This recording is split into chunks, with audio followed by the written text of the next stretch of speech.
আল্লাহ আমার সঙ্গে কি ব্যবহার করবেন আমি জানি না, তোমরা চলে যাও হযরত নূহ আলাইহিস সালামের কাছে। তিনি বলবেন যাও দাউদ আলাইহিস সালামের কাছে, তিনি বলবেন যাও মুসার কাছে, তিনি বলবেন যাও ইব্রাহিমের কাছে। একজন পয়গম্বর আরেকজনের কাছে পাঠাবেন নিজের অপরাধতা দেখায়া। সব শেষে তারা চলে যাবে ঈসা আলাইহিস সালামের কাছে। ঈসা আলাইহিস সালাম বলবেন আমার পক্ষে তো আজকে মোটেই সম্ভব নয়, যেহেতু তাম দুনিয়ার খ্রিস্টানেরা আমাকে আল্লাহর ছেলে বলে তারা বলেছে, আমি তাদের বলতে বলি নাই, কিন্তু আমাকে আল্লাহর ছেলে বলেছে।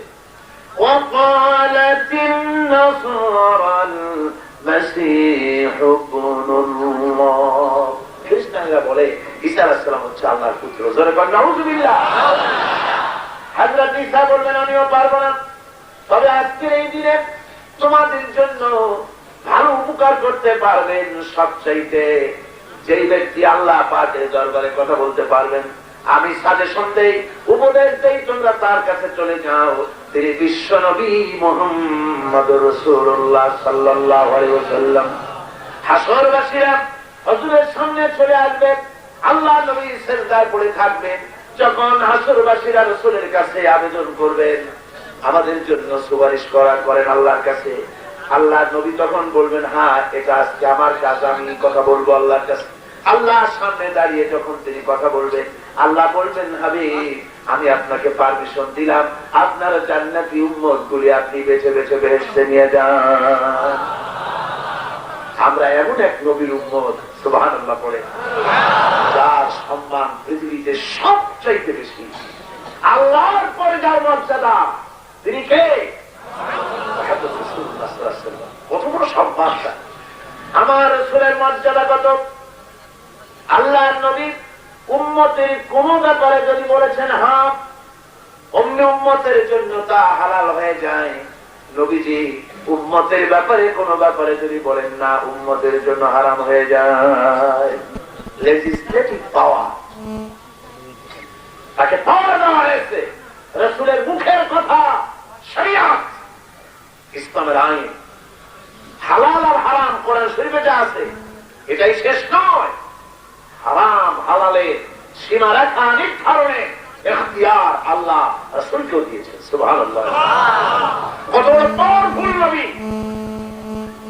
সূরা জুমার ভিতরে আমাদেরকে জুমার নামাজের কথা বলা হয়েছে। ইয়া আইয়ুহাল্লাযীনা আমানু ইযা নুদিয়া লিস-সালাতি মিন ইয়াউমিল জুমআতি ফাসআউ ইলা যিকরিল্লাহি ওয়া যারুল বাই'a।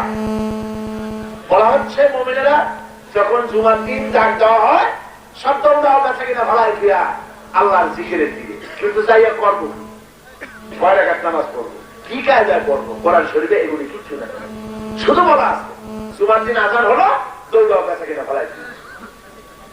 এই জুমার নামাজ কয় রাকাত পড়তে হবে, কখন পড়তে হবে, কিভাবে পড়তে হবে, এই শরীয়ত নির্ধারণ করেছেন বিশ্বনবী জনাব মুহাম্মদ রাসূলুল্লাহ সাল্লাল্লাহু আলাইহি ওয়াসাল্লাম।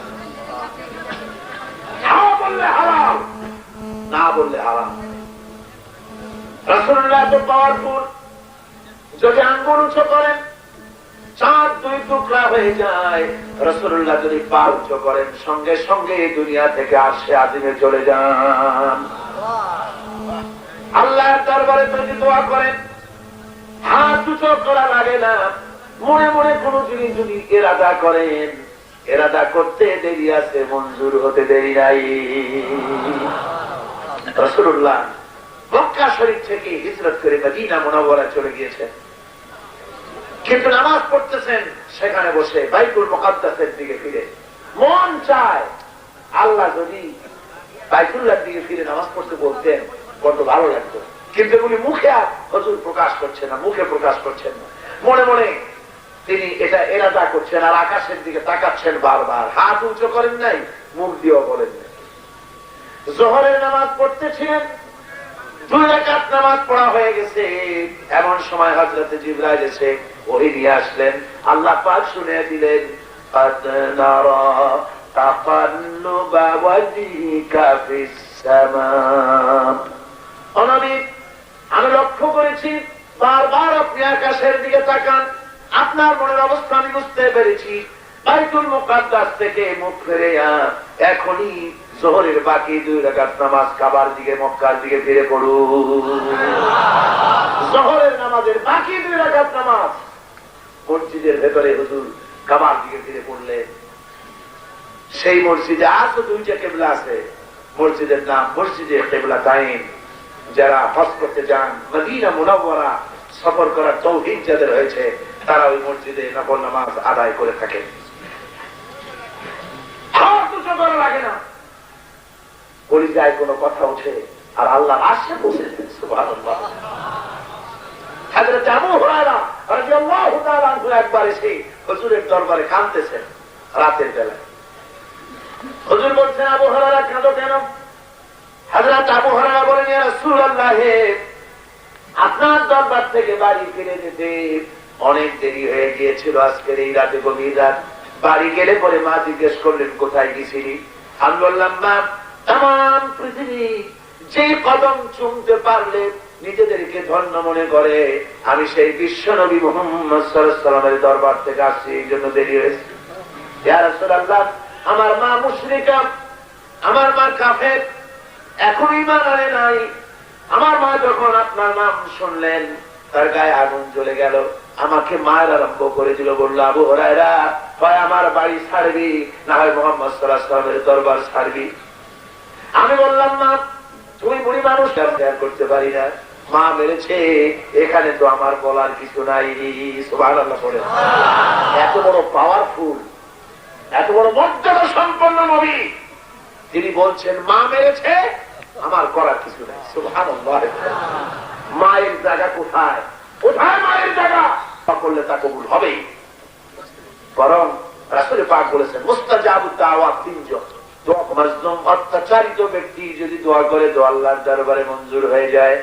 আর মা বাপ যদি তার সন্তানের জন্য দোয়া করে, সঙ্গে সঙ্গে আল্লাহ রাব্বুল আলামিন মঞ্জুর করে নেন।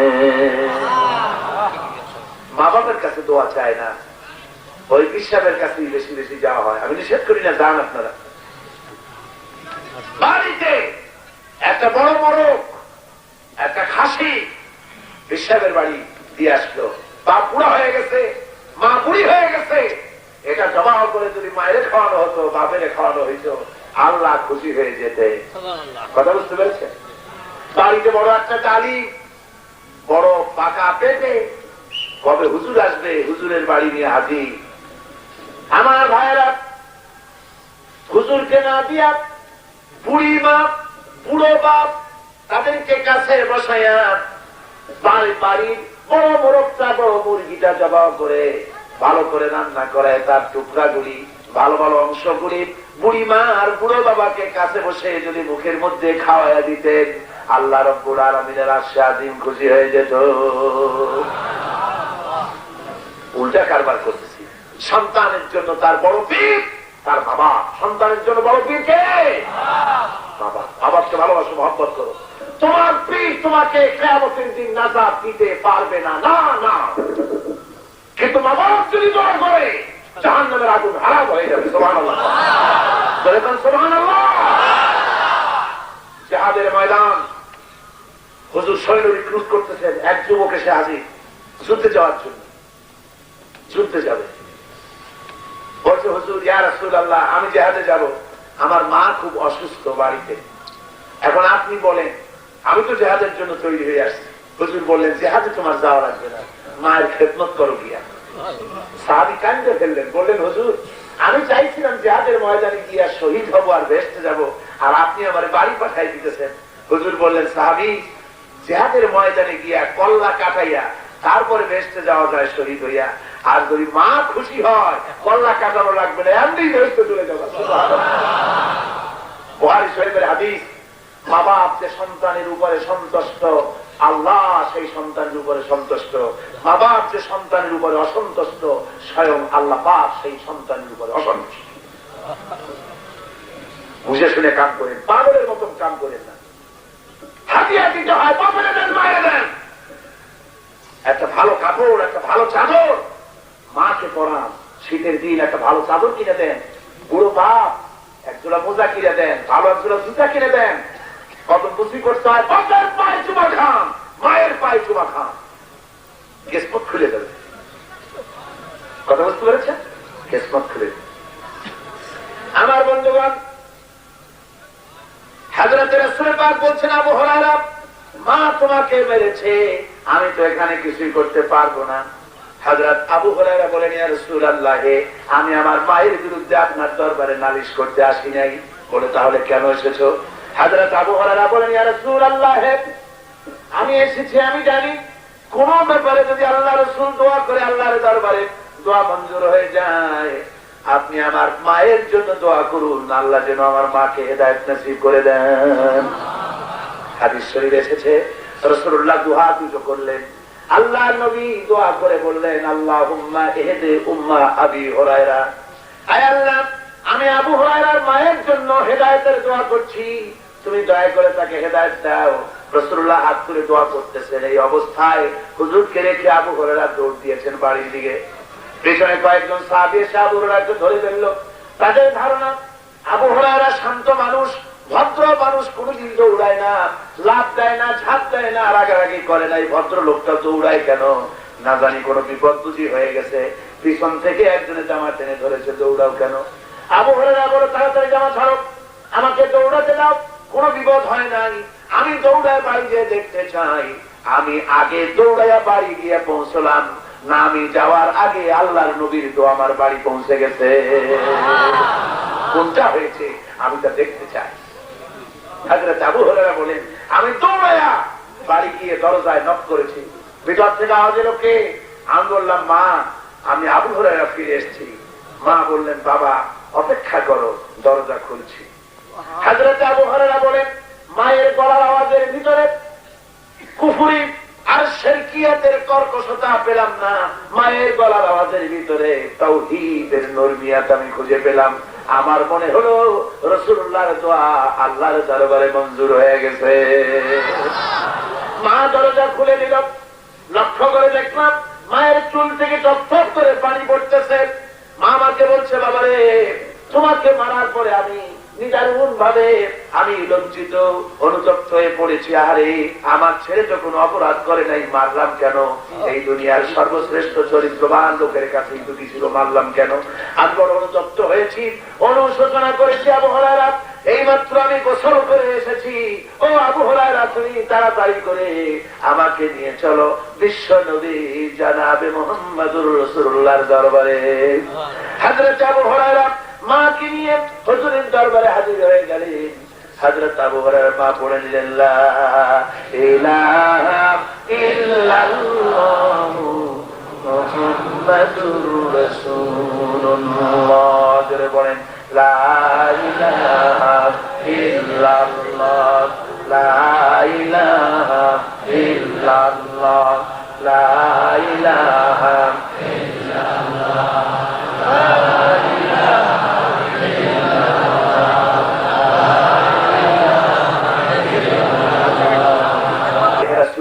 আমিও আপনার উম্মত, আমাকে সাহায্য করেন, আমাকেও সুপারিশ করেন। রাসূল পাক সাল্লাল্লাহু আলাইহি ওয়াসাল্লাম বলবেন, সহকান সহকান লিমান গায়্যারা মিন বাদ, দূর হয়ে যাও, তুমি আমার উম্মত না। তুমি যদি আমার উম্মত হবে, তাহলে এই ধরনের বেহেশতি উম্মতের চেহারার মতো তোমার চেহারা, ঈমানের নূর আমি দেখতে পেতাম। ও যুবকরা, বরগুনা দিও না, নামাজ হচ্ছে তোমার ফাউন্ডেশন, নামাজ হচ্ছে তোমার ঈমানের ভিত্তি। রাসূল বলেছেন, লা দীনা লিমান লা সালাত লাহু, তার কাছে ধর্ম নাই যার কাছে নামাজ নাই। যে ব্যক্তি নামাজ পড়ে না, মুসলমান বলে দাবি করার কোন হক তার নাই, কোন অধিকার নাই। রাসূলুল্লাহ বলেছেন, যে ব্যক্তি নামাজ পড়ে না, আল্লাহ রাসূলের সাথে তার সব রকমের সম্পর্ক ছিন্ন হয়ে যায়। নাউযুবিল্লাহ পড়ে। নামাজ সঠিকভাবে আদায় করতে হবে, চরিত্র রক্ষা করতে হবে, ভালো হতে হবে। আমার বন্ধুগণ, কিয়ামতের দিন আল্লাহ রাব্বুল আলামিনের হাবিব তিনি সুপারিশ করবেন। তিনি যদি সুপারিশ সেদিন না করেন, কোন উপায় থাকবে না। এই জন্যে মালিক ইয়াউমিদ্দিন হয়ে গেল। আলহামদুলিল্লাহি রাব্বিল আলামিন আর রহমানির রহিম, মালিক ইয়াউমিদ্দিন প্রশংসার পর্ব শেষ। এবার শুরু হলো পরিচিতি। কারাই প্রশংসা পত্র দিতেছে? ইয়্যাকা না'বুদু ওয়া ইয়্যাকা বিকা নাস্তাঈন। ইয়াকা না'বুদু, আয় আল্লাহ আমরা একমাত্র তোমারই গোলামি করি, একমাত্র তোমারই কাছে সাহায্য চাই।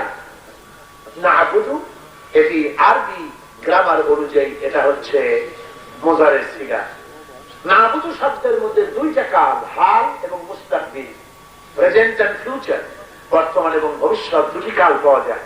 না'বুদু গোলামি করি, নামাজের মধ্যে যেমন এটা হলো হাল বর্তমান, নামাজের বাইরেও তোমার হুকুম মাফিক আমার জীবন চালাবো, এটা হচ্ছে নামাজের ভেতরের কথা, বর্তমানের কথা আর ভবিষ্যতের কথা।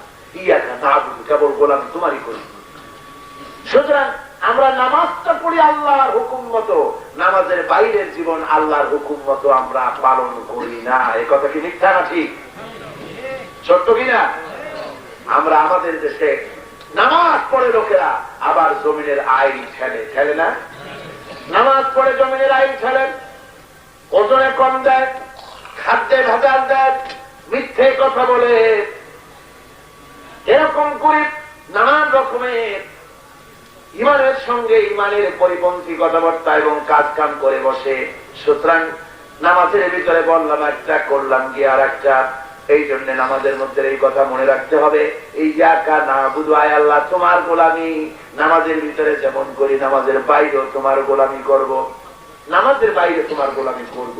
নামাজটা যেমন পড়ি, কত দেখি মাগরিবের নামাজ আপনারা কয় রাকাত পড়েছেন? ফরজ 3 রাকাত পড়েছেন। নামাজ পড়লে পাপ হয় না সওয়াব? সওয়াবের নিয়ত করে যদি 4 রাকাত কেউ মাগরিবের নামাজ পড়ে তো কি হবে? কি হবে?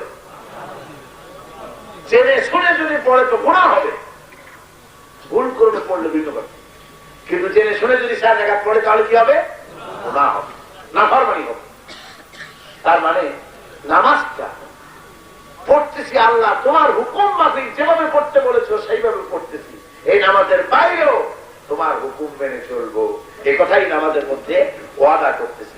অথচ আমি যদি ব্যবসায়ী হই তাহলে ওজন দিতে গিয়ে ওজনে কম দেই, খাদ্যে ভেজাল দেই, জমিনের আইন ছেড়ি, সুদ খাই, ঘুষ খাই, ঠিক কিনা কর? জোরে কম ঠিক কিনা? এই হচ্ছে আমরা মুসলমান। কথার কাছে যার মিল নাই তারে কি বলে? জোরে বলেন কি বলে? মুনাফিক। সুদ আর ঘরে ঘরে পৌঁছে গেছে। সুদ হচ্ছে হারাম। সুদ কি? হারাম। সুদের মধ্যে 70টি গুনাহ আছে, তার ছোট্ট গুনাহ হলো নিজের মায়ের সাথে জিনা করা। জোরে বলেন নাউজুবিল্লাহ। জোরে বলেন নাউজুবিল্লাহ। এই মারাত্মক গুনার সাথে গোটা জাতি আজ লিপ্ত হয়ে আছে, ঠিক কিনা? ছটফট করতেছে, কি হয়েছে তোমার? কয় যে আমার পেটে ব্যথা। মেয়ে একটা লাফায়, তোর কি? কয় যে আমার জেনে বসে। ছেলে একটা কাই করে বসছে, তোর কি? কয় যে আমার বলে না। আর একটা দৌড় দেয়, তোর কি? কয় যে আমি মরবো। এখন ওজারে টাকা, ডাক্তারকে টাকা, বৈদ্যকে টাকা, চতুর্দিকে টাকা পয়সা দিয়ে দিয়ে শেষে দেখা যায় কামাই করছিল 25,000, খরচ হয়েছে 40,000। বরকত নাই। যেহেতু হালালে বরকত হয়, হারামে কোনো বরকত হয় না। আপনারা এই বরগুনায় যেহেতু কুত্তা আছে, এই কুকুরগুলিতে বছরে বাচ্চা দেয় কয়টা?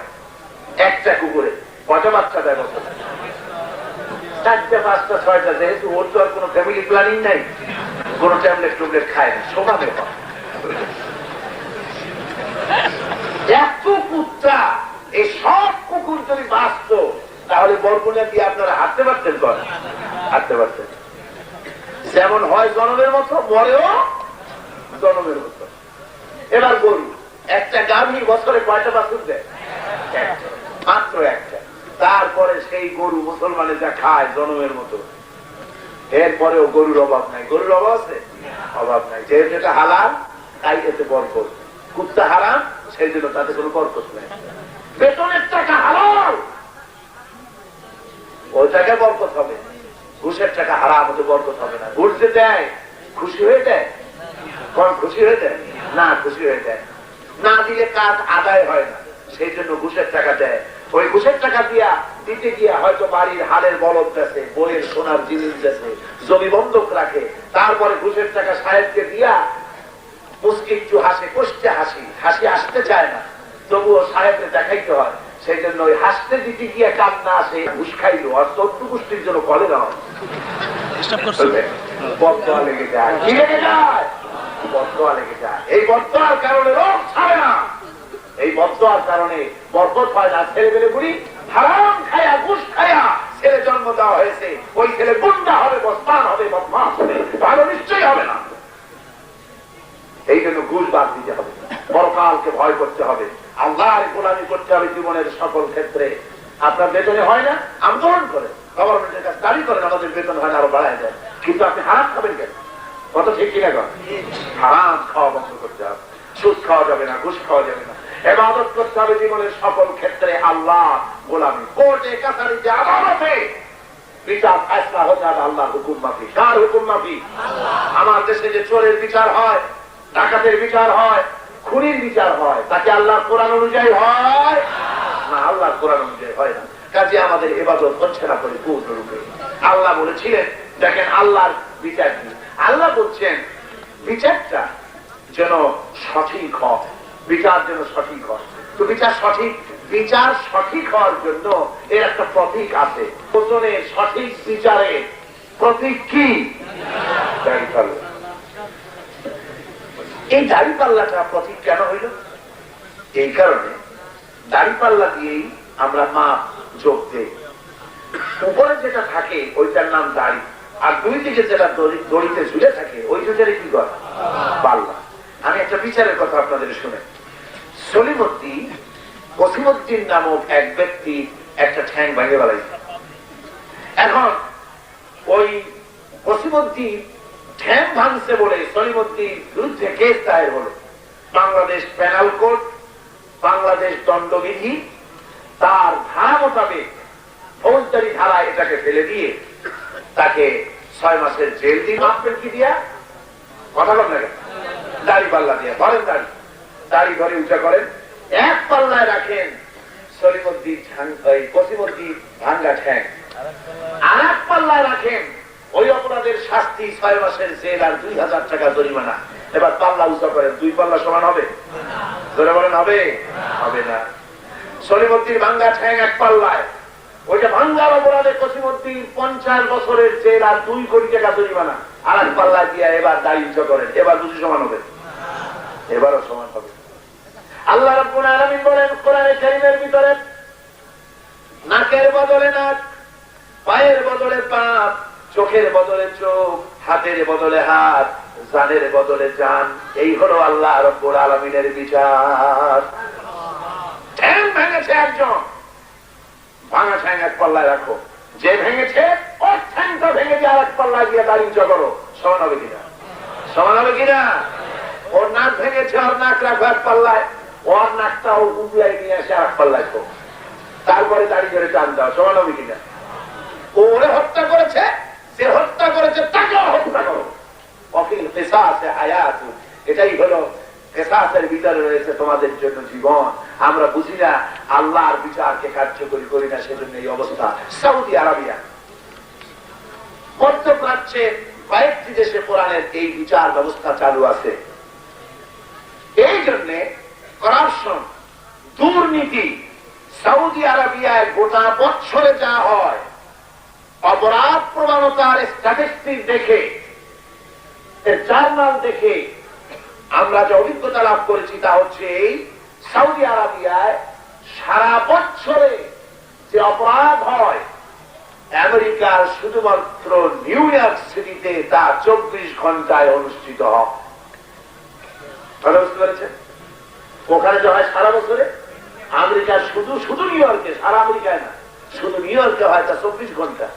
অর্থাৎ চুরি, ডাকাতি, জেনা, হত্যা, ধর্ষণ, হাইজ্যাক, যত কিছু হয় সারা বছরে যা হয়, একটা রাইফেল থাকে অথবা একটা ব্যাগ থাকে বড়। ব্রিটিশ পুলিশ তাদের কাছে একটা ওয়্যারলেস থাকে, আর কিছু, শুধু একটা ওয়্যারলেস আছে, একটা হ্যান্ডকাপ, একজোড়া হ্যান্ডকাপ থাকে, একটা দড়ি থাকে, একটা ওয়্যারলেস থাকে, মোটামুটি একটা মিনি ক্যান্টনমেন্ট ওই পুলিশটা। এত অস্ত্রপাতি তার সাথে, তারপরেও পুলিশ মরে জনমের মরা সেখানে। গুন্ডা পান্ডা এত বেশি, পথে ঘাটে একটা ভালো ঘড়ি হাতে নিয়ে চলার উপায় নেই। আমি যখন সেখানে যাই, আমার লট বহর নিয়ে গাড়ি গুড়ি মানুষ টানুষ নিয়ে একা, আমি লন্ডনে একা একা রাস্তায় বেরোয়েছি, কিন্তু আমেরিকা কখনো রাস্তায় আমি একা বেরোইনি, সাহসী হয় না। সেখানে যদি আপনি কারোর সামনে পড়ে গেলে ঘড়িটা ছিঁড়ে নিয়ে যাবে, আপনার কাছে টাকা চাইবে, যদি $2 $1 বাইর করেন থাপ্পড় মারবে, এত কম পয়সা নিয়ে বাইরে হইতে রাস্তা। এই হলো অবস্থা। সুতরাং শান্তি নাই। কেন নাই? শান্তি কোথাও নাই পৃথিবীতে। শান্তি সেখানে আছে যেখানে কোরআনের আইন আছে। সুবহানাল্লাহ। এই আইন দিয়েই জনাবে মুহাম্মদ রাসূলুল্লাহ সাল্লাল্লাহু আলাইহি ওয়াসাল্লাম মদিনা মুনাওয়ারায় একটা ইসলামী রাষ্ট্র করেছিলেন, যে রাষ্ট্রে চুরি ছিল না, ডাকাতি ছিল না, জেনা ছিল না, ব্যভিচার ছিল না, হত্যা ছিল না, ধর্ষণ ছিল না। রাসূলুল্লাহ বলেছিলেন খায়রুল কুরুনি কারনি, সর্বশ্রেষ্ঠ যুগ হচ্ছে আমার যুগ। সুবহানাল্লাহ। আমার যুগ শ্রেষ্ঠ যুগ। সে যুগে মানুষের ইজ্জত সম্মান সম্ভ্রম ছিল, রক্ষিত হতো, সিকিউরিটি ছিল, সিকিউরিটি ছিল। আজ এগুলি মানুষের কাছ থেকে বিদায় হয়ে গিয়েছে। ইউরোপ, আমেরিকা, আফ্রিকা, অস্ট্রেলিয়া, দুনিয়ার 7টি মহাদেশের অর্ধ শতাধিক দেশ আল্লাহ পাক আমাকে খবর করিয়েছেন। আমি দেখেছি পুঁজিবাদ, সমাজতন্ত্র, জাতীয়তাবাদ, ধর্মনিরপেক্ষ মতবাদ, এই কোন মতবাদ দিয়ে পৃথিবীতে কোথাও শান্তি আসে নাই। সব অশান্তির দাবানলে জ্বলছে। শান্তির জন্য আজকে তারা হাত নির্দেশ করছে, শান্তির জন্য তারা আজকে পাগল। সেখানে স্বামী তার স্ত্রীকে বিশ্বাস করে না, স্ত্রী তার স্বামীকে বিশ্বাস করে না, ভালোবাসা নাই, মহব্বত নাই। সেখানে কুত্তার বাচ্চা মায়ের কোলে নিয়ে চলে, কিন্তু নিজের বাচ্চা ঠেলা গাড়িতে নিয়ে ফেলে, নিজের বাচ্চা কোলে নেয় না, বাচ্চাকে দুধ খাওয়ায় না। ছেলে তার বাপের খবর রাখে না। ছেলে বড় হলো, একটা গার্লফ্রেন্ড নিয়ে কোথায় চলে গেল। মেয়ে বড় হলো, একটা বয়ফ্রেন্ড নিয়ে কোথায় চলে গেল, কোন পাত্তা রইল না। কোথায় সন্তান হলো, কোন ট্রেনে ভাড়ায় দিল, কোন খোঁজ নাই, খবর নাই। বছরের শেষ 25শে ডিসেম্বর বড়দিনে বাপের নামে একটা কার্ড পাঠায় দেয়। বাপ ওই কার্ডটা নিয়ে বন্ধুদের দেখায়, আমার ছেলে আমাকে স্মরণ করেছে। মা বাপ বুড়ো হয়ে গেল, কামাই করতে পারে না। সোশ্যাল ওয়েলফেয়ার স্টেট, কল্যাণ রাষ্ট্র ইংল্যান্ড, সেই জন্য তারা বুড়ো বুড়িকে, যুবকদেরকে বেকার ভাতা দেয়, আর বুড়ো বুড়ি যার কামাই করার কিছু নাই তাদেরকে আলাদা একটা সেন্টারে রাখে। ওই সেন্টারের নাম রাখছে তারা ওল্ড পিপল সেন্টার। আমি ওখানে বলে আসছি যেটা ওল্ড পিপল সেন্টার না, এটাকে বুড়ো বুড়ির এতিমখানা নাম দিয়ে দাও। ওইখানে বুড়ো বুড়ি থাকে। তারপরে গভর্নমেন্টের পক্ষ থেকে, কাউন্সিলের পক্ষ থেকে তাদেরকে দুধ দেওয়া হয়, মদের পয়সা দেওয়া হয়, খবরের কাগজ দেওয়া হয়। এরপরে ওইখানে তারা মদ টদ খায় পড়ে যায়। ওদের সাথে কেউ কথা কয় না, বুড়োদের সাথে কেউ কথা বলে না। একটা বুড়া মানুষ কথা বলার জন্য পাগল হয়ে যায়, কেউ তার সাথে কথা বলে না। সুবহানাল্লাহ। ইসলাম কি নিয়ামত! সুবহানাল্লাহ পড়ে। ইসলামে মুসলমান যখন বুড়া হয়ে যায় তখন মর্যাদা আরো বেড়ে যায়।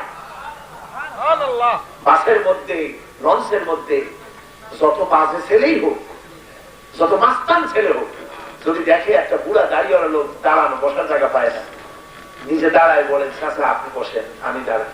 এই আদবটুকু এখনো একটু আছে, এটা ইসলামে আছে, অন্য কোথাও নাই। তারপরে ওই বুড়ো বুড়ি এতিমখানার মধ্যে মরে থাকে, কেউ টের পায় না। 3 দিন পর যে ব্যক্তি দুধ দেয়, সে এসে দেখে যে গেটের সামনে দুধের বোতল পড়ে আছে, দুধ নেয় না। হইল কি? তখন দরজা ভাঙিয়ে ভিতরে যায়, দেখে বুড়ো মরে আছে। এই হলো তাদের জীবন। আর হয়তো আমাদের এখান থেকে আমরা মনে করতে পারি যে পাশ্চাত্যের লোকেরা, ওয়েস্টার্ন সিভিলাইজেশন মারাত্মক সুখ শান্তিতে আছে। না, মারাত্মক ভাবে অশান্তির ভিতরে তারা যুগে শেষ হয়ে যাচ্ছে। শান্তি কোথাও যদি থাকে তো ইসলামেই আছে। সুবহানাল্লাহ পড়ে। আমার যুবক তরুণেরা, বরগুনার যুবক তরুণ, কলেজ ইউনিভার্সিটিতে যারা পড়াশোনা করো, তাদেরকে আমি বলি, এই পৃথিবীর মুখে সমাজতন্ত্র কোন শান্তি পৃথিবীকে দিতে পারে নাই। সমাজতন্ত্র দুনিয়ায় শান্তি দিতে না পেরে সারা দুনিয়া থেকে অবহেলিত, লাঞ্ছিত হয়ে কোন জায়গায় জায়গা না পেয়ে এই সমাজতন্ত্র নিজের দেশে গিয়া, নিজের বাবার দেশ, নিজের জন্মস্থান রাশিয়ায় গিয়ে সমাজতন্ত্র গলায় দড়ি দিয়ে আত্মহত্যা করেছে। ঠিক না? নাউজুবিল্লাহ, আলহামদুলিল্লাহ। সমাজতন্ত্র বিদায় হয়ে গেছে। এই সমাজতন্ত্র নিয়ে এখন আমাদের দেশের কিছু লোক এখনো চিন্তা করে যে সমাজতন্ত্র দিয়ে দেশটারে চালাবে। কি যে দেখু! আমি বলছি, এই খুচরা কমিউনিটি যেগুলি আছে আমাদের দেশে, আমি বলছি খুচরা কমিউনিস্টরা, শোনো, মহাসমুদ্রে ভাটি লেগে গেছে, তোমাদের এই ছোট ছোট নদীতে জোয়ার আর কোনদিন আসবে না, ভাটি লেগে গেছে, ওদের কাছে ফটো তুলবে না। কেন বিরক্ত করছে? কাস্তে এবং হাতুড়ি মার্কা ওদের পতাকা, সেই পতাকা ছিন্ন ভিন্ন করে তারা ফেলে দিয়েছে। আমরা নিজের চোখে দেখেছি যখন লেনিনের পতন হয়, লন্ডনে প্রতি ঘন্টায় ঘন্টায় টেলিভিশনের পর্দায় ছবি দেখতেছি, তখন এই গত অগস্টের আগের অগস্টে, সেখানে দেখা যাচ্ছে লেনিনের বিশাল মূর্তি 52 ফিট উঁচা, 20 টন ওজনের তামা দিয়ে তৈরি করা, এইটাকে ক্রেন লাগাইয়া উঁচা করিয়া তারপর ফেলাই দিতেছে। আমি লন্ডনে এক বক্তৃতা বললাম, দুনিয়া চলে যখন প্লেনে, লেনিন চলেছে তখন ক্রেনে, ক্রেনে উড়াই উড়াই ফেলাইছে। তারপরে 20 টন, 27.5 মনে 1 টন, তার 20 টন তামা কম কথা না। রাশিয়া বলল যে এই এতগুলো তামা আমরা করবো কি, কেউ যদি কিনে নেয় তাহলে আমরা কিছু পয়সা পাই। তো দুনিয়ার যে কোনো সংগঠন, যে কোনো দেশ অকশনে এটা কিনে নিতে পারবে। 1 অগস্ট থেকে আর 1 অগস্ট চলে গেছে, তারপরে আজকে ফেব্রুয়ারি, এই পর্যন্ত পৃথিবীতে একটা মানুষ, একটা দেশ দাঁড়ালো না যে 1 টাকা দিয়ে ওই শয়তানদারে কেউ কিনবে, কেউ দাঁড়ায়। যেহেতু তার মাথার বুদ্ধি দিয়ে কোটি কোটি মানুষকে নির্যাতন করেছে, গণকবর আবিষ্কার হয়েছে, লক্ষ লক্ষ মানুষকে, নিরাপরাধ মানুষকে হত্যা করেছে সমাজতন্ত্র প্রতিষ্ঠা করার জন্য। আমার দেশের খুচরা কমিউনিস্টরা কয় ভাত কাপড় বাসস্থান, সমাধান দেবে সমাজতন্ত্র। আরে বাবা, পাগলামি কথা। বগুড়ায় একবার গেলাম, যাই দেখি সেখানে 10-12 জনের বিরাট মিছিল, স্লোগান হচ্ছে ভাত চাই, কাপড় চাই। পিছনে যারা আছে তারা কয় যে চাই চাই, তরকারি চাই। তাকে বললাম, বাবারা, এই ভাত চাই ভাত চাই করে যদি গলায় দড়ি দিয়ে মরো, পান্তাবাতে ফ্যানও কিসমতে হবে না। সমাজতন্ত্র তোমার খাইতে দিতে পারবে না। মৌলানা রুম বলেছেন, একটা মশা 3 দিনের অভুক্ত, এক মশা 3 দিন খায় নাই কিছু। মৌমাছির বাসায় গিয়ে কয়, মৌমাছি, আমি 3 দিনের না খাওয়া, আমার একটু সুযোগ দাও, আমার সুইটা তোমার বাসার মধ্যে ঢুকাইয়া আমি একটু মধু খাইয়া আমার পেটটারে ভরি। তবে আমি একজন ভদ্র মানুষ, আমি ভদ্রলোক, আমি বিনা পয়সা এটা খাবো না। আমি হচ্ছি উচ্চাঙ্গ সঙ্গীতের মাস্টার ওস্তাদ আলাউদ্দিন খান, আমার একটু মধু খাইতে দাও, আমি তোমার সন্তানদেরকে গানের ট্রেনিং দিয়ে দেবো। মৌমাছি, রানী মাছি বলতেছে, বাবা মশা, যত খুশি মধু খাও, তোমার ওই বিদ্যা আমার বাচ্চাদের শিখাইতে লাগবে না। তার কারণ হচ্ছে, যে বিদ্যা শিক্ষার, যে বিদ্যার মাস্টার হইয়া তুমি খাও খয়রাত করিয়া, ওই বিদ্যা আমার বাচ্চারা শিখলে ওদের তো খয়রাতও চলবে না। সমাজতন্ত্রের আন্দোলন যারা করো শুনে রাখো, সমাজতন্ত্র রোমানিয়া নাম শোনো, লেখাপড়া করো। Romania, Czechoslovakia, Yugoslavia, Hungary, Poland, Mongolia, Germany, Russia, সব জায়গা থেকে সমাজতন্ত্র বিদায় হয়ে গেছে। এখন সমাজতন্ত্র আছে কিউবা, চায়না, বার্মায় অস্ত্রের বলে টিকায় রেখেছে, অস্ত্র দিয়ে ওরা চিৎকার মারছে সমাজতন্ত্রের কথা বলে। তবে চিৎকার 2 রকমের হয়। আরে গেছে, শেষ গেছে, এ স্লোগান দেওয়া লাগবে না। সমাজতন্ত্রের শেষটা খামাকা স্লোগান দিয়ে কি হবে, থাকলে না স্লোগান দিতে। কথা বুঝতে পেরেছেন কি বলতেছিলাম? না না না, বলতেছিলাম চিৎকার হয় 2 রকম। চিৎকার হয় 2 রকম। একটা চিৎকার হয় আনন্দে, আর একটা চিৎকার হয় ভয়ে। ভয়ের চিৎকার কিরকম? ভাদ্র মাসের অমাবস্যার রাত, মঙ্গলবার দিন, একটা লোক বরগুনা থেকে রওনা হয়েছে কাকসিরা যাবে। অন্ধকার রাত, ঠিক ঠিক করে বৃষ্টি পড়তেছে। হঠাৎ করে একা একা হাতে একটা টর্চলাইট ছিল, ব্যাটারি শেষ। কবরস্থানের কাছে গিয়ে ব্যাটারি শেষ হয়ে গেছে। বল এখন কেমন লাগবে? আনন্দে সাহসে বুক ফুলে উঠবে নাকি? এই অন্ধকার অমাবস্যার রাতে কবরস্থানের পাশ দিয়ে যাওয়ার সময় 36 ইঞ্চির সিনা 28 ইঞ্চি হয়ে যাবে। তারপরে একটা চিৎকার মারে, সোনা বন্ধুরে কই একটা ডাক দেয়। এই যে সোনা বন্ধুরে কই ডাক দিল, এই চিৎকার আনন্দের না ভয়ের চিৎকার। আজ কিউবা, চায়না, বার্মা থেকে সমাজতন্ত্রের যে চিৎকারের আওয়াজ পাওয়া যায়, এটা আনন্দের না, এটা মরণ যন্ত্রণার গোঙানির চিৎকার। মৌত এসে গিয়েছে ঘাড়ের উপরে। পৃথিবী থেকে সমাজতন্ত্র বিদায়, পুঁজিবাদ বিদায়। আগামীকাল এই পৃথিবীতে যে সূর্য উদিত হবে পূর্ব দিগন্ত থেকে, সেই সূর্য হবে শুধুমাত্র ইসলামের, কোরআনের, বিশ্বনবী মুহাম্মদ রাসূলুল্লাহ।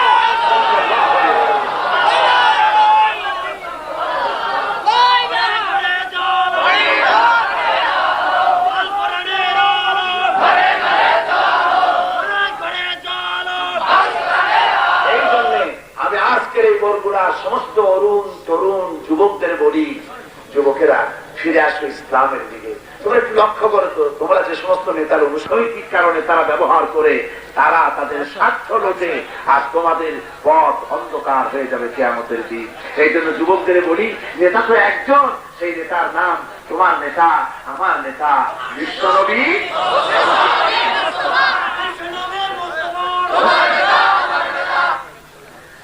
আমার ভাইরা, এই জন্য কেবলমাত্র তোমারই গোলামি করি, এই কথা বলতে হবে। সাহায্য চাই কার কাছে? আল্লাহর কাছে সাহায্য চায়। অনেকে ছেলে মেয়ে হয় না, সাহায্য চায় যাইয়া কবরের কাছে। অনেক মাজার আছে বিভিন্ন জায়গায়, বরগুনা মনে হয় মাজার টাজার নাই, বাঁচতেন এক কথা। বিভিন্ন জায়গায় এরকম কবর বানায়, মাজার বানাইয়া পয়সা আদায় করে। আলহামদুলিল্লাহ, আল্লাহ আপনাদেরকে হেফাজত করছেন। আর এই মাজার গুলা দেখবেন, কোন লঞ্চ স্টেশনে মাজার নেই, কোন ট্রেন স্টেশনে মাজার নেই, সব বাস লাইনে মাজার। বাস থামায় থামায় পয়সা আদায় করার জন্য এই ধরনের অনেক মাজার তারা আবিষ্কার করেছে। ফেরি থেকে চিটাগাং পর্যন্ত মাঝখানে এই নতুন যে হাইওয়ে হয়েছে, একটা মোটরওয়ে, এখানে কোনোদিন মাজার দেখিনি। গত বছর যাওয়ার সময় দেখি ওইখানে একটা নতুন মাজার, তাতে সাইনবোর্ড লাগাইছে হযরত প্রতীক শাহ রহমতুল্লাহ আলাইহির মাজার। কোন প্রতীক মরছে আল্লাহ জানে, সে আবার রহমতুল্লাহ আলাইহি হয়ে গেছে। এভাবে মাজার বানাইয়া মানুষের কাছ থেকে পয়সা লোটার ব্যবস্থা করেছে। খাজা বাবার নামে পয়সা আদায় করে। রজব মাস আসতে পরে দেখছি আর লাল শালু কাপড় দিয়া তারপরে পয়সা আদায় করে। নামাজ নাই, রোজা নাই, খাজা বাবার মহব্বতে অস্থির। মাথায় এতগুলো চুল, দেখছেন না? এত চুল, জট লাগানো চুল, দাড়িতে জট, চুলে জট, কি জানি খাইয়া চোখ দুটো থাকে লাল। আমি মাদ্রাসা যখন পড়ছি তখন দেখছি মাজারের কাছে যাওয়া, মাজার দিয়ে যাওয়ার সময় দেখি যে কি যেন নিয়ে তারপরে এইভাবে টলে, ডলিয়া এরপরে নাকের মধ্যে দিয়ে মুখের মধ্যে দিয়ে টান দেয়, চোখ দুটো বড় হয়ে যায়। তারপরে বলে যে খাজা বাবা, গাঁদা খাবা, গাঁদা না খাইলে তুমি কোন ডাইলের বাবা। এই হলো ওদের অবস্থা।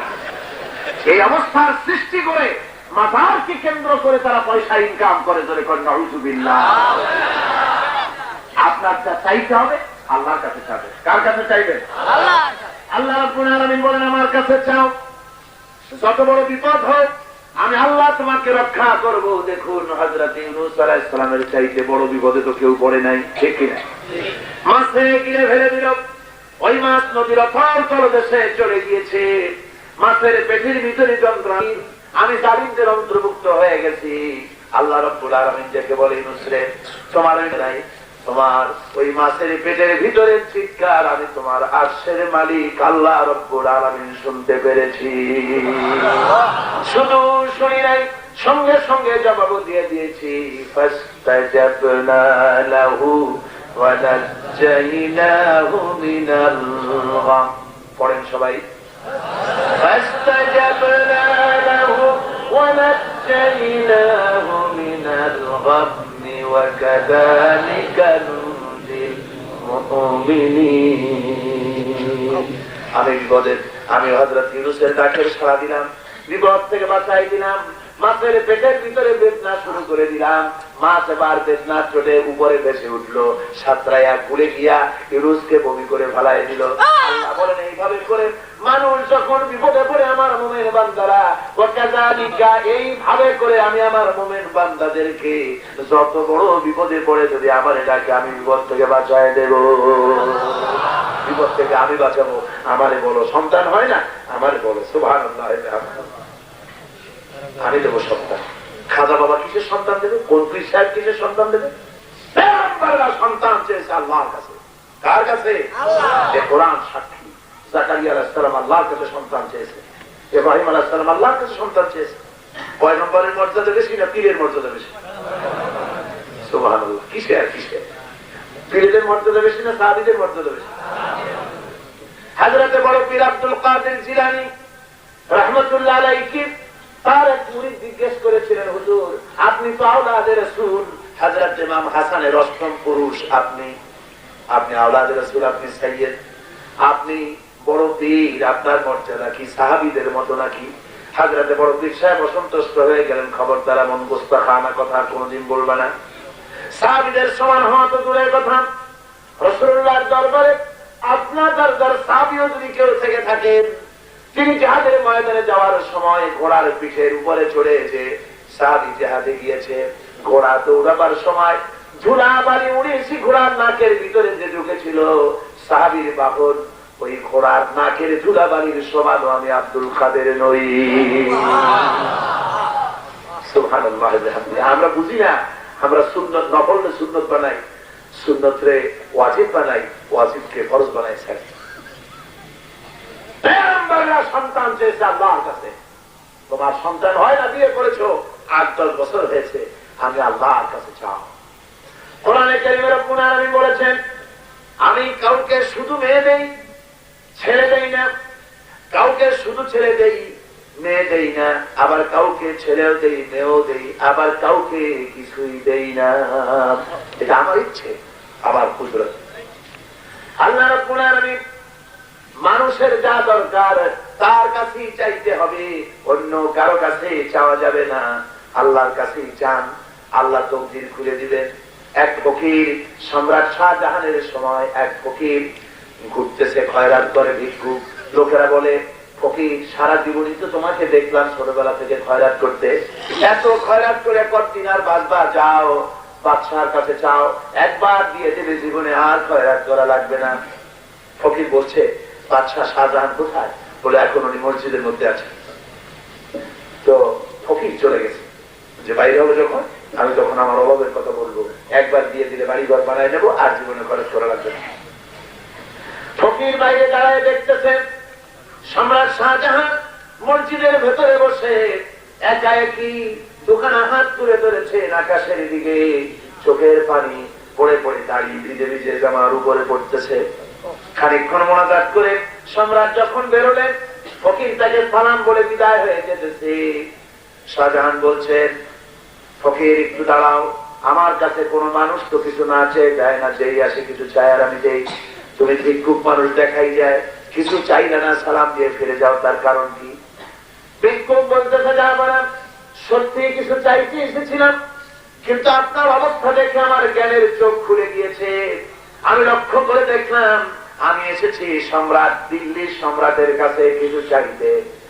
আমি এমনি দাঁড়াই আছি, কাঁদতেছি না, হাতও তুলি নাই, কিন্তু আমি দেখতে পেলাম আমি যে দিল্লির সম্রাটের কাছে কিছু চাইতে এসেছি, সেই দিল্লির সম্রাট আবার যেন কোন সম্রাটের কাছে হাত উঁচু করে আমার চাইতেও ভিক্ষুকের মতো হয়ে চোখের পানি ফেলে কি যেন চায়।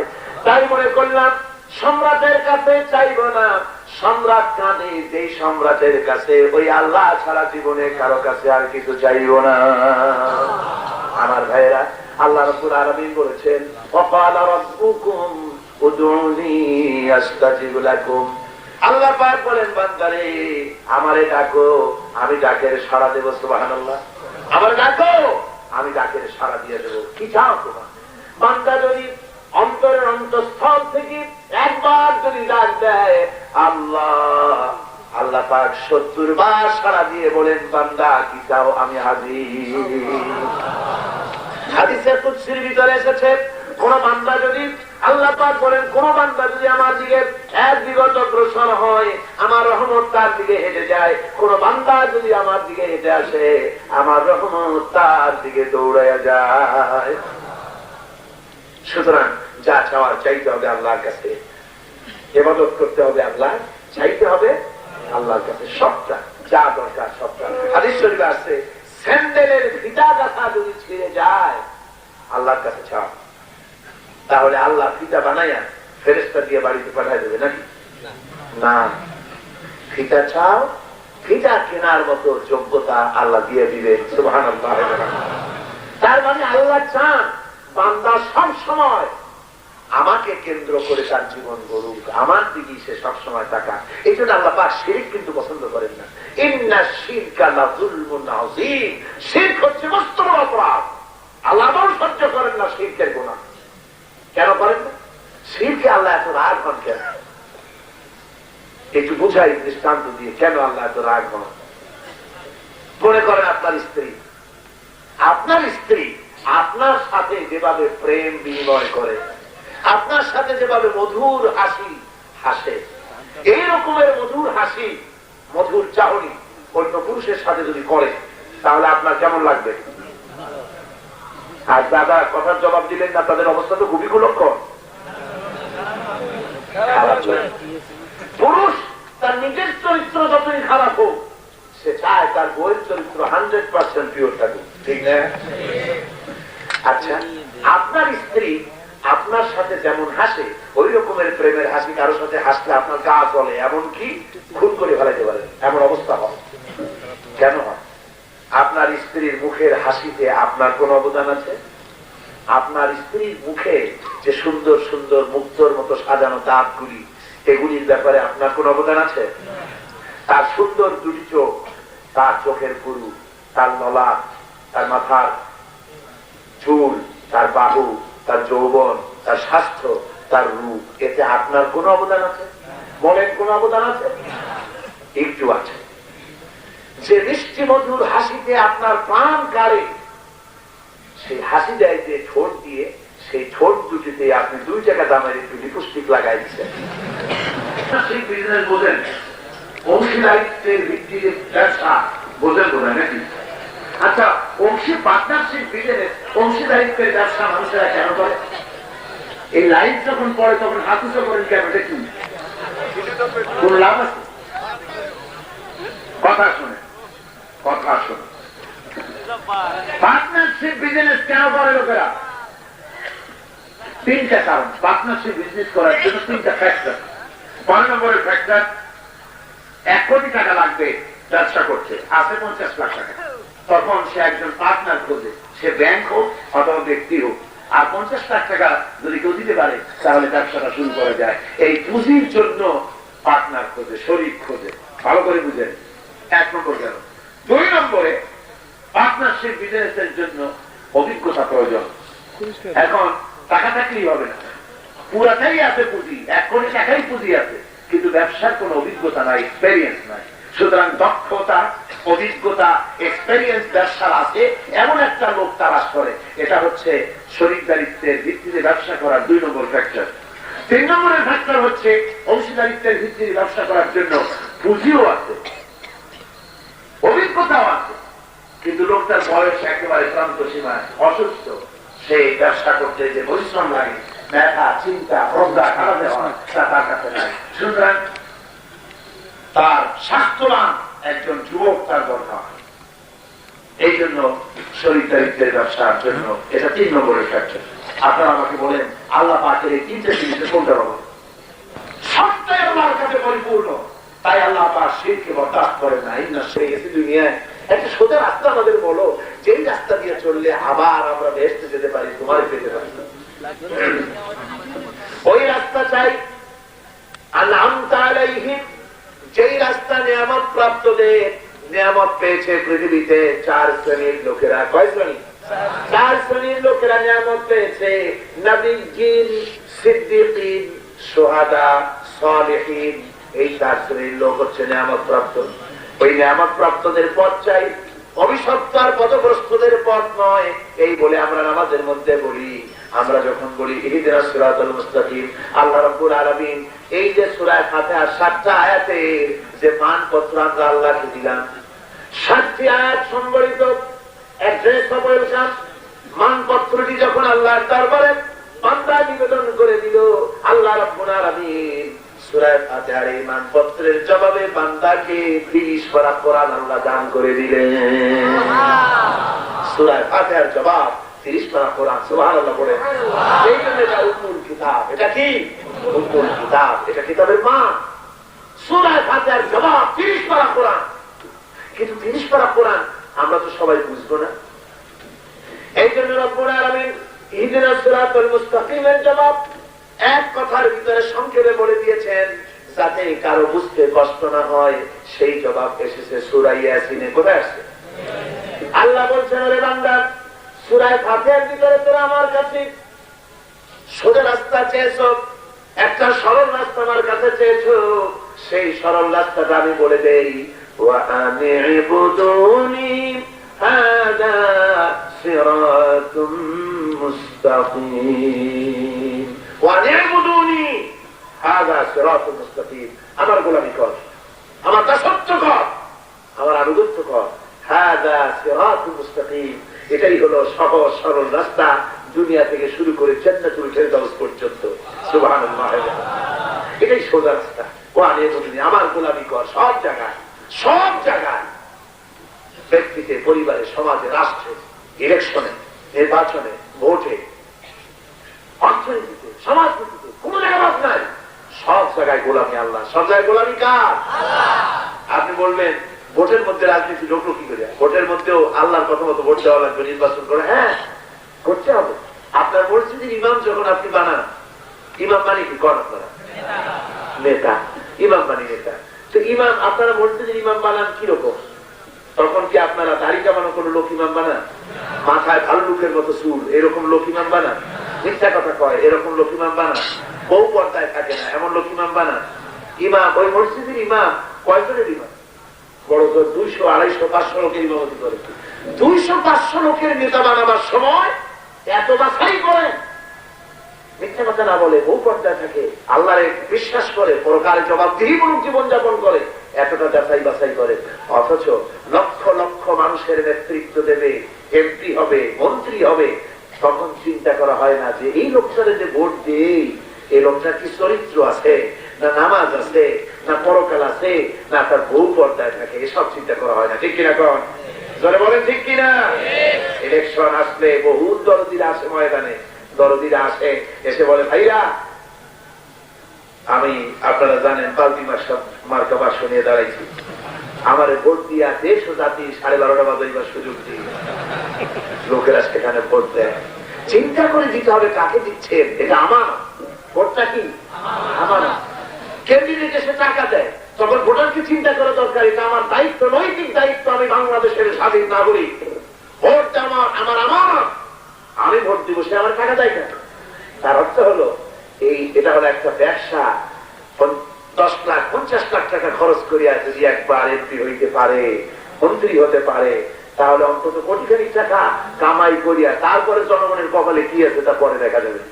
আর এক শ্রেণীর লোক আছে, ইলেকশনের সময় মঞ্চে এসে দাঁড়ান আর বলেন, ভাইয়ের আমার, বোনের আমার, এবার যদি আমরা ক্ষমতায় যেতে পারি, আপনারা না খাইয়ে মরবেন না, কিন্তু কি খাইয়ে মরবে তাও পায় না। অর্থাৎ গুলি খাইয়া হোক অথবা বিষ খাইয়া হোক, কিছু না কিছু খেয়ে মরতে হবে। একেবারে খালি পেটে মরলে তো গ্যাস্ট্রিক হওয়ার সম্ভাবনা।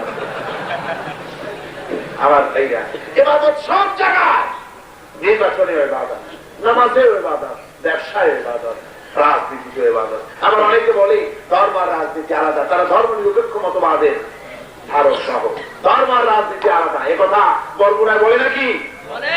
ধর্ম আর রাজনীতি আলাদা যারা বলে তারা মুসলমান না। মনে রাখুন, যারা বলে ধর্ম আর রাজনীতি আলাদা তারা মুসলমান নয়, তারা মুনাফিক। তারা কি? তার কারণ হচ্ছে আমার রাসূলুল্লাহ রাজনীতি করেছেন। আপনি আমাকে কন, রাসূলুল্লাহ রাজনীতি করেন না? করলে তিনি প্রেসিডেন্ট হলেন কি করে? তিনি যুদ্ধের সেনাপতি হলেন কি করে? তিনি অস্ত্র ধারণ করলেন কি করে? হযরত আবু বকর প্রেসিডেন্ট ছিলেন, হযরত ইউসুফ আলাইহিস সালাম প্রেসিডেন্ট ছিলেন, হযরত দাউদ আলাইহিস সালাম প্রেসিডেন্ট ছিলেন, সুলাইমান আলাইহিস সালাম সারা দুনিয়ার প্রেসিডেন্ট ছিলেন। কোন পাগল বলবে যারা প্রেসিডেন্ট ছিলেন না? কেন বলবে? সুতরাং ধর্ম আর রাজনীতি আলাদা। ধর্ম নিরপেক্ষ মতবাদ বাংলাদেশে ছিল না, ছিল না। 1971 সনে ভারত থেকে এই ধর্ম নিরপেক্ষ মতবাদের পচা মতবাদ আমদানি করা হয়েছে এই দেশে। ধর্ম নিরপেক্ষ মতবাদ, এই ধর্ম নিরপেক্ষ মতবাদকে সর্বপ্রথম বাংলাদেশে জিয়াউর রহমান সাহেব এটাকে উৎখাত করে দিয়ে সংবিধানে লিখে দিয়েছেন আল্লাহর উপর ঈমান এবং অবিচল আস্থা। ধর্ম নিরপেক্ষ মতবাদ দিয়ে সংখ্যালঘুদের নিরাপত্তা দেওয়া যায় না। যদি তা দেওয়া যেত তাহলে ভারতে ধর্ম নিরপেক্ষ মতবাদ দিয়ে ভারতের প্রধানমন্ত্রী নরপশুরাও মসজিদ ভাঙত না। ওরা নরসীমা নয়, নরপশু। ওর চাইতে নিকৃষ্ট পশু আল্লাহর দুনিয়ার নাই। বিশ্ব ইতিহাস প্রমাণ করে না দুনিয়ার ভেতরে কেউ মসজিদ ভেঙেছে, এর কোন প্রমাণ নাই।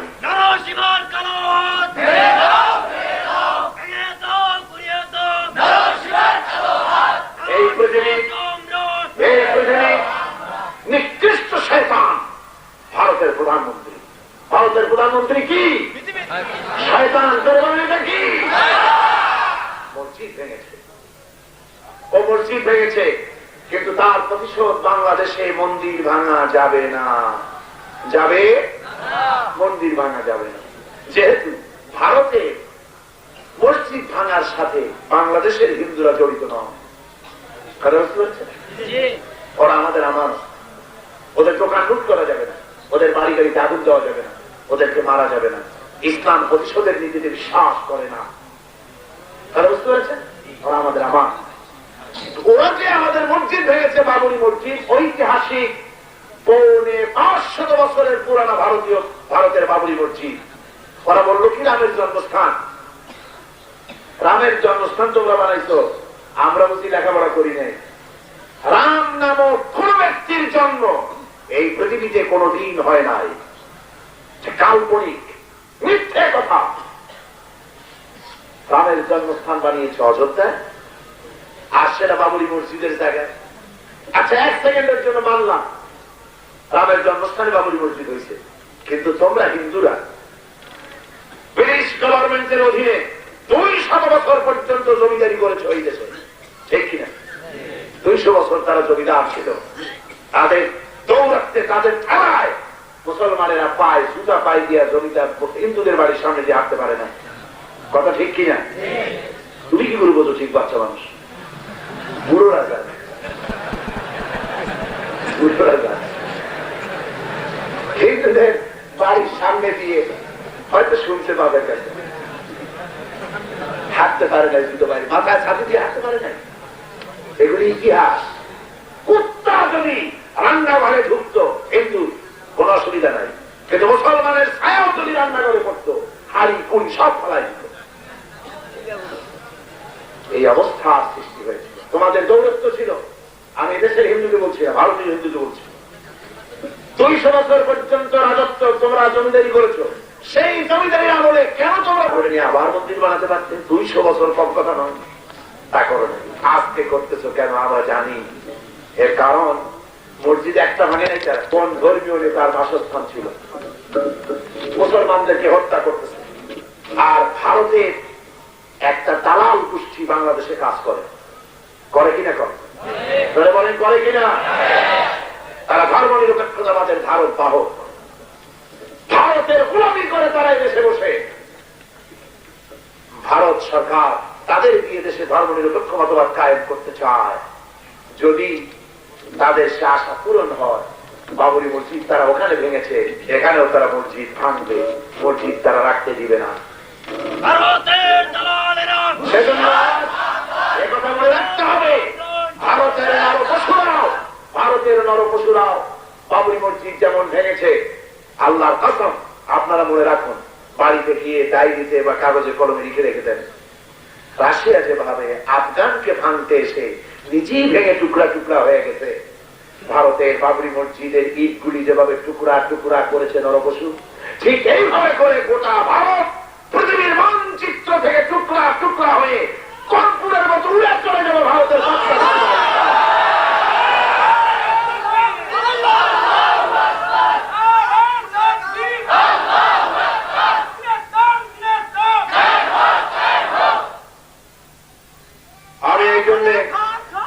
এই জন্য আমি আজ একথা বলতে চাই, সারা দেশে সারা পৃথিবী জুড়ে এসেছে ইসলামের গণজোয়ার। কি এসেছে? ইসলামের গণজোয়ার আসছে। ইসলামের জোয়ারে সামিল হয়ে যান, উল্টা চলবেন না। ধর্ম নিরপেক্ষ মতবাদ হচ্ছে কুফরি মতবাদ। কি মতবাদ কোন? পৃথিবীর সব আলেম ওলামা মুহাদ্দিস মুফাসসির মুফতি সব একমত যে ধর্মনিরপেক্ষ মতবাদ হচ্ছে কুফরি মতবাদ। হারাম। কোন মুসলমানের সন্তান ধর্মনিরপেক্ষতাবাদের আন্দোলন করতে পারবে না, হারাম। কোরআন শরীফের আল্লাহর কথার সম্পূর্ণ উল্টা। কোরআন শরীফে আল্লাহ বলছেন আতিউল্লাহ, শোনেন, দলিল শোনেন, যাতে করে আপনি দলিল দিতে পারেন। কোরআন শরীফে আল্লাহ বলছেন ইয়া আইয়ুহাল্লাযীনা আমানু আতিউল্লাহ ওয়া আতিউর রাসূল ওয়া উলিল আমরি মিনকুম।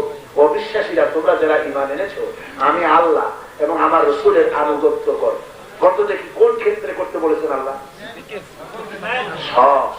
সব ক্ষেত্রে আল্লাহর আনুগত্য করতে হবে। কিন্তু ধর্মনিরপেক্ষ মতবাদের দাবিদাররা তারা বলে ধর্ম হচ্ছে ব্যক্তিগত ব্যাপার। রাষ্ট্রে, ইলেকশনে, নির্বাচনে, অর্থনীতিতে, সমাজনীতিতে, শিক্ষানীতিতে ধর্মের কোন প্রবেশ ঘটবে না। এটার নামই তো ধর্মনিরপেক্ষ।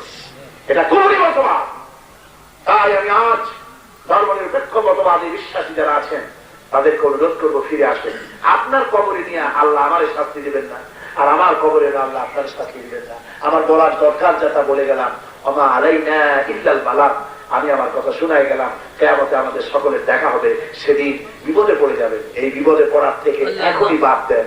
আমি যারা এখানে বিএনপি করেন, যারা আওয়ামী লীগ করেন, যারা ন্যাপ করেন, যে কোনো দল যে করেন, আমি সকলকে উদাত্ত দাওয়াত দিচ্ছি কোরআনের দিকে। কোন দিকে? আসুন আমরা সবাই মিলে কোরআনের রাজ কায়েম করি। এটা কারো ব্যক্তিগত ব্যাপার না, এটা কারো ব্যক্তিগত ব্যাপার না। কোরআন সকলের। কোরআন আল্লাহ, কোরআন কার? আল্লাহ পাকের। আল্লাহ পাকের কোরআন আমাদেরকে আল্লাহ দান করেছে, এর মধ্যে সব আছে। এই কোরআন দিয়ে রাসূলুল্লাহ সুন্দর একটি সমাজ তৈরি করেছিলেন। আপনারা কি চান বাংলাদেশে রাসূলের রেখে যাওয়া সেই কোরআন আল্লাহর বিধান দিয়ে বাংলাদেশের কোরআনের শাসন হোক? এটা কি আপনারা চান? কারা কারা চান? দুহাত উঁচু করে দেন।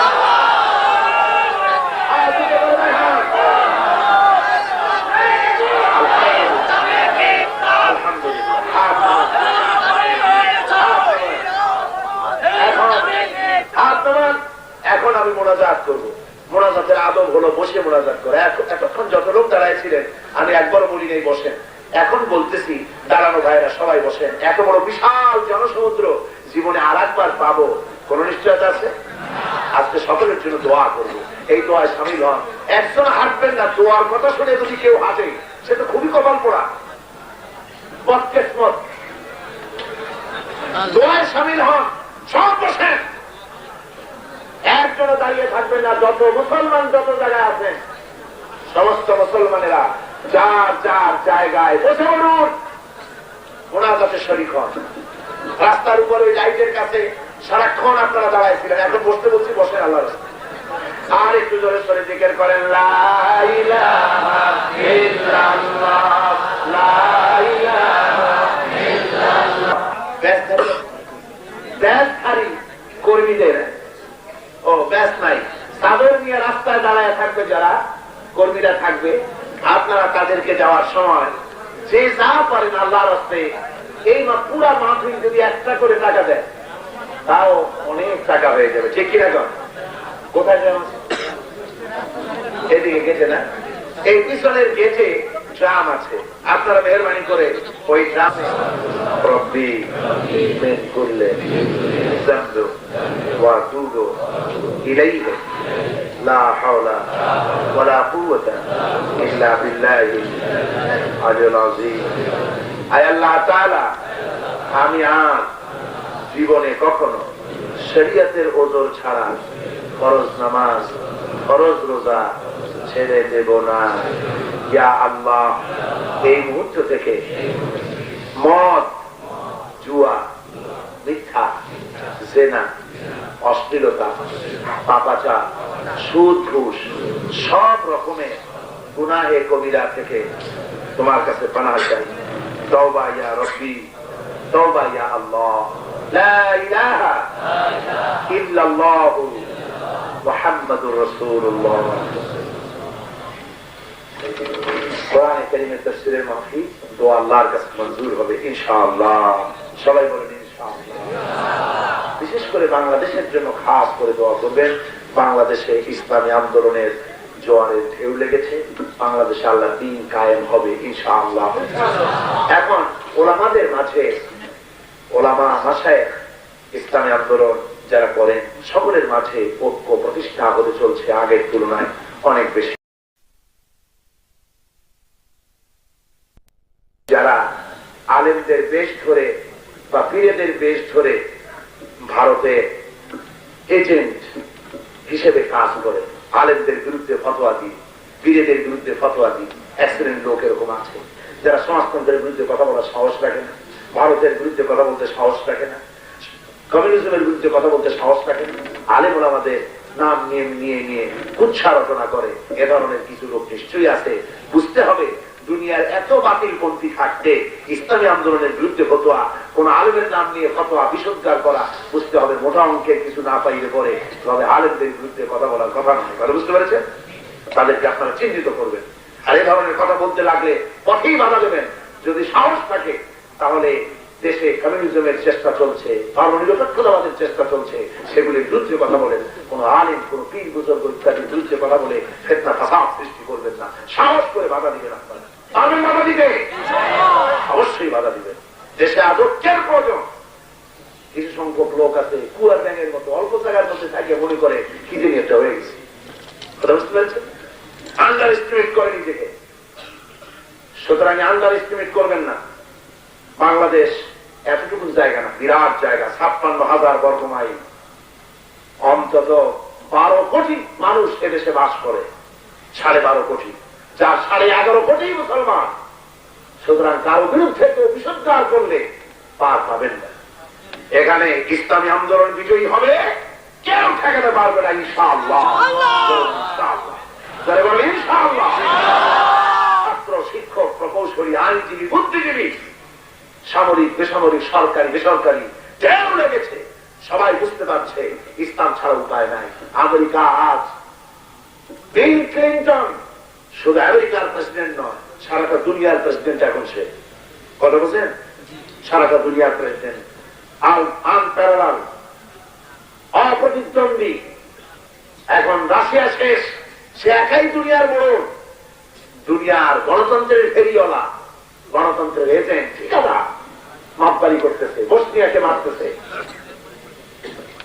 ইরাককে মারতেছে, প্যালেস্টাইনের মুসলমানদেরকে মারতেছে, ইহুদিদেরকে সাহায্য করতেছে। এইভাবে করে আমেরিকা, তার সাথে ইহুদিরা, তার সাথে ভারতের মুশরিকরা সব ঐক্যবদ্ধ হয়েছে মুসলমানদেরকে মারার জন্য। কিন্তু মুসলমানকে মারা যাবে না।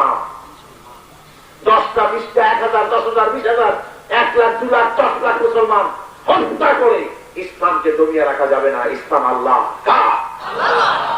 আল্লাহ রাব্বুল আলামিন বলেছেন, ইউরিদুনা লিইউতফিউ নূরাল্লাহি বিআফওয়াহিহিম ওয়াল্লাহু মুতিম্মু নূরিহি ওয়ালাউ কারিহাল কাফিরুন। আল্লাহ রাব্বুল আলামিন বলেছেন, ওরা চায় মুখের ফু দিয়ে আমার ইসলামকে নির্বাপিত করে দেবে, আমি আমার দ্বীনকে পূর্ণতা দান করব, তাতে ওদের কলিজা যত চলুক আর পুরুক, ইসলাম প্রতিষ্ঠিত হবে ইনশাআল্লাহ। আগামীকাল সূর্য ওঠা যেমন সত্য, ইসলাম প্রতিষ্ঠিত হওয়া তেমন সত্য। যারা বিরোধিতা করবে তারা শরীর হবে, বেইজ্জত হবে। আল্লাহ পাক আমাদেরকে যেন ঐক্যবদ্ধ করে। এজন্য আমাদের স্পিরিচুয়াল পাওয়ার বাড়াতে হবে, আধ্যাত্মিক শক্তি বাড়াতে হবে। নামাজ, রোজা, হজ, যাকাতের সাথে সাথে জিকির আজকার করতে হবে। আল্লাহ পাক কোরআন শরীফে বলেছেন, ইয়া আইয়ুহাল্লাযীনা আমানু যিকুরুল্লাহা যিকরান কাসীরা ওয়া সাব্বিহুহু বুকরাতান ওয়া আসীলা। হে বিশ্বাসীরা, তোমরা আমার জিকির করো, সকালে এবং সন্ধ্যায় আমার জিকির করো। কি জিকির করো? সেই জিকির করো যে জিকির করেছেন মুহাম্মদ রাসূলুল্লাহ সাল্লাল্লাহু আলাইহি ওয়াসাল্লাম। হুজুর কি জিকির করেছেন? ফজরে, মাগরিবে, ইশায়, সুখে দুঃখে, বিপদে মুসিবতে, তাহাজ্জুদে হুজুর অনেক দোয়া করেছেন, জিকির করেছেন। ওই জিকিরগুলি আবু দাউদ, তিরমিজি, বুখারী, ইবনে মাজাহ, নাসাঈ হাদিস শরীফে লেখা আছে। ওই সব হাদিস থেকে লিপিবদ্ধ করা হয়েছে। ইমাম নববী লিখেছেন কিতাবুল আযকার, এত বড় কিতাব, তার মধ্যে এত ছোট ছোট দোয়া, এত মূল্যবান জিকির। সেই জিকিরগুলিকে আমি একটা কিতাবের মধ্যে লিখে দিয়েছি। কিতাবটির নাম হচ্ছে রিয়াদুল মুমিনিন। এটি একটি হাদিসের কিতাব। ছোট্ট দোয়া। রাসূলুল্লাহ বলেছেন, ফজরের পরে, মাগরিবের পরে কেউ যদি পড়ে রাদিতু বিল্লাহি রাব্বান ওয়া বিল ইসলামি দীনান অবি মুহাম্মদ সাল্লাল্লাহু আলাইহি ওয়াসাল্লাম নবিয়্যা ওয়া রাসূলা, এই দোয়াটা যদি পড়ে ওই দিনে অথবা ওই রাত্রে যদি তার মউত হয় তো ঈমানের মউত হয়ে যাবে। আবু দাউদ শরীফের হাদিসে এসেছে রাসূলুল্লাহ বলেছেন, কেউ যদি ফজর এবং ইশার পরে 3 বার পড়ে আস্তাগফিরুল্লাহ আল্লাযী লা ইলাহা ইল্লা হুয়াল হাইয়ুল কাইয়্যুম ওয়া আতুবু ইলাইহি, 3 বার করে যদি পড়ে তাহলে তার আমলনামায় সাগরের ফেনাতুল্য গুনাহ যদি থাকে আল্লাহ পাক ওই গুনাহগুলিকে maaf করে দিবেন। এরকম ছোট ছোট দোয়া হুজুর যা পড়েছেন সেগুলি বাংলায় যদি তার মউত হয় তো ঈমানের মউত হয়ে যাবে। আবু দাউদ শরীফের হাদিসে এসেছে রাসূলুল্লাহ বলেছেন, কেউ যদি ফজর এবং ইশার পরে 3 বার পড়ে আস্তাগফিরুল্লাহ আল্লাযী লা ইলাহা ইল্লা হুয়াল হাইয়ুল কাইয়্যুম ওয়া আতুবু ইলাইহি, 3 বার করে যদি পড়ে তাহলে তার আমলনামায় সাগরের ফেনাতুল্য গুনাহ যদি থাকে আল্লাহ পাক ওই গুনাহগুলিকে maaf করে দিবেন। এরকম ছোট ছোট দোয়া হুজুর যা পড়েছেন সেগুলি বাংলায় এই বইয়ের মধ্যে আমি লিখেছি, আরাফাত প্রকাশন ঢাকা, ওরা প্রকাশ করে আপনাদের জন্য এখানে পাঠিয়ে দিয়েছে। শতাধিক পৃষ্ঠার এই বইটি, এই কিতাবটির হাদিয়া তারা রেখেছে মাত্র 20 টাকা করে। মোনাজাতের পর মঞ্চের দুদিক থেকে কর্মীরা আপনাদেরকে দিবে, যারা পারেন তারা সংগ্রহ করে রাসূল পাক সাল্লাল্লাহু আলাইহি ওয়াসাল্লামের এই জিকিরগুলি তারা নিজেরা আমল করার জন্য চেষ্টা করবেন। আল্লাহ পাক তৌফিক দান করুন। আল্লাহুম্মা আমিন। আল্লাহু রাব্বানা যালামনা أنفسنا وإن لم تغفر لنا وترحمنا لنكونن من الخاسرين ربنا لا تزغ قلوبنا মেহেরবানি করে আমাদের আলোচনার সওয়াব হুজুরে পর নূর সাল্লাল্লাহু আলাইহি ওয়াসাল্লামের রূহ মোবারকে পৌঁছে দাও। রব্বুল আলামিন, আমরা যারা হাত তুলেছি এর মধ্য থেকে মা বাপ যাদের দুনিয়া থেকে বিদায় হয়ে গেছে, কবরে যদি আযাব থাকে আল্লাহ মা বাপের কবরের আযাব মাফ করে দাও। আমাদের মা বাপের কবরগুলিকে বেহেশতের বাগান বানায়া দাও। রব্বিরহামহুমা কামা রাব্বায়ানি সগীরা। সবাই পড়েন রব্বিরহামহুমা কামা রাব্বায়ানি সগীরা। আয় আল্লাহ রাব্বুল আলামিন, আমাদের মা বাপ যাদের বেঁচে আছে সুস্থ রাখো, ভালো রাখো, ইমানের সাথে ইজ্জতের সাথে সুস্থ অবস্থায় খাতেমা বিল খাইর করে দিও। আয় আল্লাহ, আমরা সারা জীবন যত গুনাহ করেছি দয়া করে মেহেরবানি করে আমাদের জিন্দেগির সকল গুনাহ খাতা মাফ করে দিও আল্লাহ। আয় আল্লাহ, পৃথিবীতে মুসলমানেরা আজ বড় বিপদে আছে। বসনিয়ার মুসলমানদের তুমি সাহারা হয়ে যাও আল্লাহ। বসনিয়ার মুসলমানদের উপর তোমার রহমত নাযিল করো আল্লাহ। সার্বীয় কাফেরদেরকে আল্লাহ তুমি শিকস্ত দিয়ে দাও, তাদেরকে ধ্বংস করো, তাদেরকে হালাক করে দাও আল্লাহ। আয় আল্লাহ, বসনিয়ার মুসলমানদেরকে ইজ্জতের সাথে বসবাস করার তৌফিক দাও। ফিলিস্তিনের মুসলমান, আলজেরিয়া, কাশ্মীর, ফিলিপিন, ভারতের নির্যাতিত মুসলমান যত জায়গায় বেকায়দায় আছে আল্লাহ সকলের তুমি সাহায্যকারী হয়ে যাও। আয় আল্লাহ রাব্বুল আলামিন, এই মাহফিলে যত যুবক এসেছে, যত তরুণ এসেছে আল্লাহ তুমি দয়া করে মেহেরবানি করে সমস্ত যুবক আর তরুণদের জিন্দেগির গুনাহ খাতা মাফ করে দাও। সমস্ত মুসলমান যুবকদেরকে, তরুণদেরকে ইসলামী আন্দোলনে শরীক হওয়ার তৌফিক দিয়ে দাও। আয় আল্লাহ, এই বরগুনায় যত প্রশাসনিক দায়িত্বশীল অফিসার যারা আছেন, এখানে পুলিশ বাহিনী যারা আছেন, এখানে যারা এলিট পিপুল যারা এখানে আছেন, রাজনৈতিক নেতৃবৃন্দ যারা আছেন আল্লাহ সকলের প্রতি তোমার রহমত নাযিল করো আল্লাহ। সকলকে কোরআন বোঝার তৌফিক দাও, ইসলাম বোঝার তৌফিক দাও এবং সকলকে ঐক্যবদ্ধভাবে ইসলামের আন্দোলন করার তৌফিক দিয়ে দাও রব্বুল আলামিন। বাংলাদেশের সেনাবাহিনী, বাংলাদেশের বিডিআর, বাংলাদেশের পুলিশ বাহিনী আল্লাহ তাদের উপর তোমার খাস রহমত নাযিল করো আল্লাহ। তুমি তাদেরকে ঘুষের মতো নাপাক জিনিস থেকে হেফাজত করো। আয় আল্লাহ, তুমি তাদের ইমানের জাযবা বাড়ায় দাও, এমন ইমানি জাযবা দাও যাতে করে নিজেদের রক্তের বিনিময়ে বাংলাদেশের প্রতি ইঞ্চি জমিন যেন তারা হেফাজত করতে পারে, তৌফিক তাদেরকে দান করো আল্লাহ রব্বুল আলামিন। আমি জানি না কার মনে কি ব্যথা আছে, দুঃখ আছে, প্রত্যেকের দিকেই যারাই আছে কষ্ট করে রোজগার করে পেটের ভাত জোগাড় করতে পারে না আল্লাহ, তাদের আর্থিক অসচ্ছলতা তুমি দূর করে দাও আল্লাহ। ঋণগ্রস্ত ঋণ পরিশোধ করার তৌফিক দিয়ে দাও, নিঃসন্তানকে সন্তান দান করে দাও। আমি কয়েক সেকেন্ড আপনাদের জন্য ছেড়ে দিলাম, আপনারা এখন নিজেদের কথা মাথা নিচু করে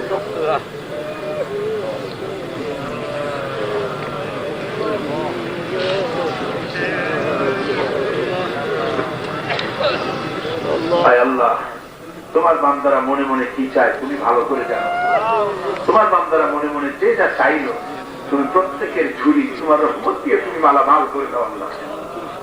আয় আল্লাহ, এই বরগুনাকে তুমি শান্তিতে রাখো, সমস্ত রকমের বিপর্যয় আসমানি জমিনি বালা মুসিবত থেকে বরগুনাবাসীদেরকে আল্লাহ তুমি হেফাজতে রাখো।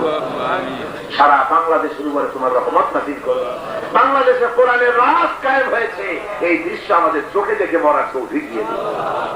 ربنا تقبل منا إنك أنت السميع العليم وتب علينا إنك أنت التواب الرحيم. الحمد لله رب العالمين واجعل آخر كلمة عند الموت لا إله إلا الله محمد رسول الله. السلام عليكم ورحمة الله.